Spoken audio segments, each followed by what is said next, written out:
given, that's how we live it. Don't be mad at the system, it's simply how we've existed. I hear a lot of people talking like they politicians and choose to be an accountant because it's safe in the business, not because they want. Hello everyone, and welcome back to the 8th episode of the Joshua Cuthbertson Show. I'm sitting here with my special guest, West Craven High School girls alumni, Anderson two-time champion, and now she's a personal trainer in the Anderson area, Jasmine Raynor. How you doing? I'm good. Hey, so you're just getting back home, so how does it feel being back home? It feels good to just be able to come out and, it's a bad time, but to spend this time with my family and just have a little bit more time for them because I'm 6 hours away. Yeah. And so just being able to be back and see family has been feeling great. Yeah. So talk about your family growing up here in Vanceboro area. So how was it, man? It was good. I grew up with both of my parents. They were split. We weren't in the same house, but they both hardworking dad. My mom supported me, came to all my games, AAU games, whether it was track, basketball, or volleyball. She was there supporting me. So life was good. I have three older sisters and one older brother and one younger brother. And so I have a pretty big family. Yeah. And we all kind of support each other, so it was great.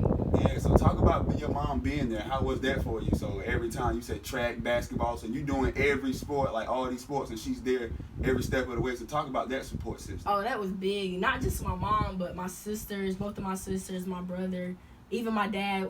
He worked hard, so he was always at work, whether it was his car wash or him managing, his own business. He was there when he could be there, but on a daily basis, my mom, my sisters, and my brother always came to my game, and it was just. That was big for me to just have their support. You look up in the stands and you see them there. So that was big for me. And then even though I was six hours away from college, they made as many games as they could. And then if they couldn't, they was watching online. So just traveling 6 hours. Yeah, just traveling, yeah. Man, that's tough right there, man. So how did you get into the game of basketball? Funny story. Kia. Yeah. She actually started me playing, so I sucked at basketball. Never even wanted to pick up a ball. I actually was more into running, doing track. Yeah. But we met each other, it was like, we were like 8, and we were maybe in like 5th grade, and she was like, hey, have you ever played basketball? I'm like, no. She's like, well, come out and play at the rec with me and my dad. I'm like, yeah, so give it a try. All right. So I did, and then I ended up falling in love with it just over the years playing since I was, 5th grade, 5th, 6th grade, So tell me, how was it getting to West Craven Middle and some of the coaches, Coach Wells, and then West Craven High, Coach Fernandez. So tell me how they influenced your game as far as being a basketball player. I'd say both of them, they really pushed me. Coach Wells starting off, I didn't know a lick. Yeah. And it was middle school ball, so pretty much I was just out there running around. What I liked about her coaching was she instilled in me just to work hard. Like our first 2 weeks, we didn't pick up a basketball. The first thing, all we did was run, a lot of defensive stuff. So she really just instilled me, just work hard. Yeah. Just work hard. And then Fernandez, he kind of gave me that chance I needed to show. Okay, I believe in you.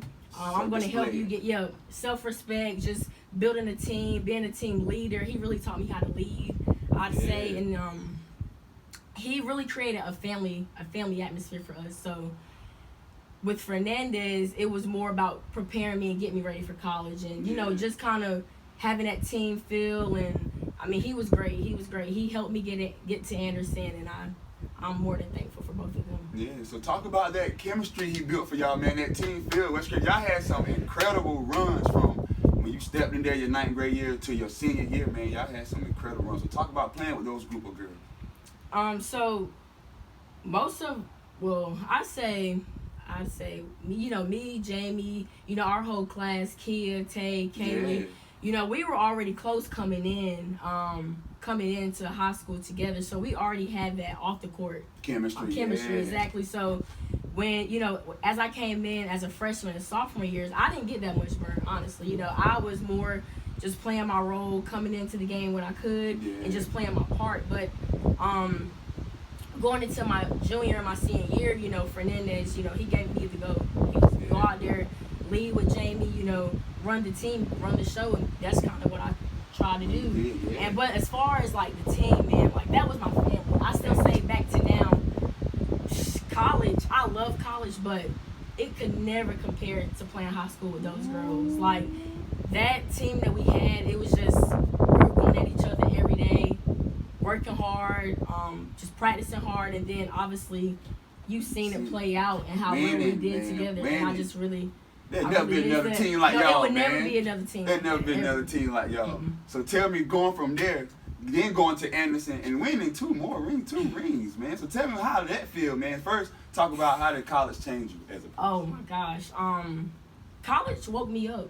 College revealed to me a lot of my weaknesses. Okay, so I really struggled with time management, and I learned that quick my freshman year. Like, okay, you got to learn how to set aside time for your schoolwork. Because in high school, it was easy. It came easy to me. In college, I had to work hard on top of going to classes, 3 different workouts a day, weight room, exactly. So it really taught me a lot about time management. And then I say mostly my mental toughness.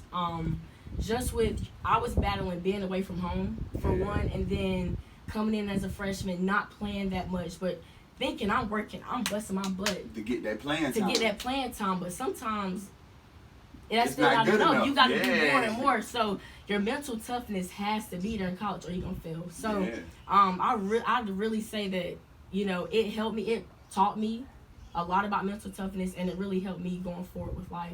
With mental toughness. Yeah. So now I know you already said that it won't be no team to compare to your high school team, man. I know that. But talk about how playing with the Anderson girls and winning the ring, and then your first year going to the Sweet 16, man. So tell me how that feel, man.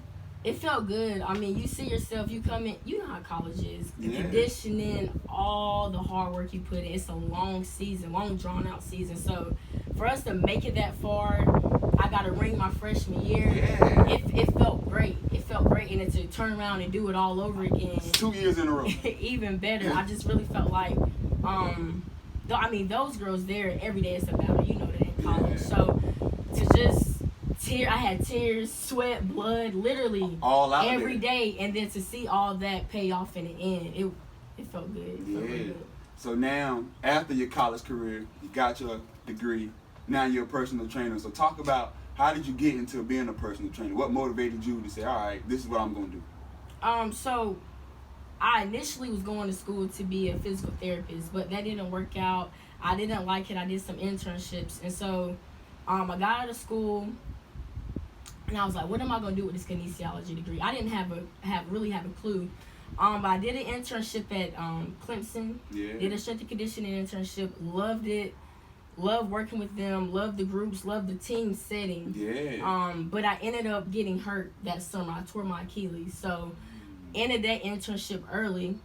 And then I was trying to find a job. I'm like, okay, I'm in Anderson. I'm really not working, not doing anything. So and I went into a gym. And the guy looked at me, he was like, you know, you're looking to be a front desk administrator or whatever. Why don't you try being a personal trainer?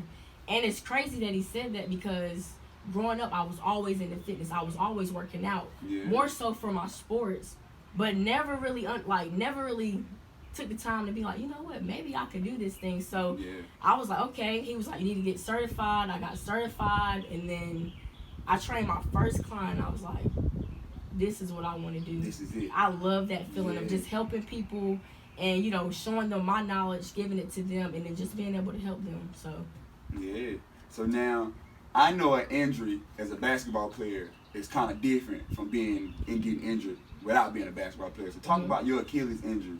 So, like, how did that affect you as a person? Like, how did you recover and become stronger off that injury? So I actually wanted to continue playing. A lot of people don't know, but I did want to continue playing, and at the time, boom, I got hurt. So that blowed my chance of even trying. Right. So mentally, going back to the mental toughness thing, it was tough for me. I laid here because I came back home for a while when I got hurt, and I even want to come out of my room a lot. I was down for a while, but maybe like a month or two in, I was like, okay, it's enough. It's enough. Enough is enough. So, went back to Anderson, and I started personal training with the injury. I was a personal trainer with the injury, and I was also at Anderson doing a strength and conditioning internship with them at the time. So I was hobbling around with the injury. You was getting it in. Yeah, and it was tough, but looking back at it now, I'm like, it made me stronger. I was glad that I was able to fight adversity and get through that. Now I'm back training to my full potential. I can go out and play a pickup game if I want to. So yeah, but still ain't got no game though. We ain't gonna go into that. We ain't gonna go into that. All right, so what's next, man? What's next for Jasmine Raynor? You done West Craven. You done had the best girls team in my opinion ever. I'm just gonna put it out there. Anderson, 2 rings. Now you're a personal trainer. So what's next? What can we see from Jasmine Raynor? Okay, well, so my goal is to own my own facility. Yes, so I want to own my own facility. I don't know where I want it to be yet. Still trying to figure that out. But at some point, I want to hit probably between the age of 28 and 30. I want to own my own have your own, and then just be able to help out and even maybe come back home and do something with that. So the facility gonna be in Anderson or here? I don't know. Maybe I can't travel to I don't know Anderson. yet. So I may have something where I can have something at home, and then maybe, in a bigger city, maybe Charlotte or Atlanta or something like that. Hey man, that's awesome goals right there. But there y'all have it, y'all. That's the end of the 8th episode with my special guest Jasmine Raynor. We out. All right, y'all. Thank you for watching the Joshua Cuthbertson Show. Please continue to show your love and support by clicking the subscribe button below the video. Check us out next week on the next episode of the Josh Cuthbertson Show. We out.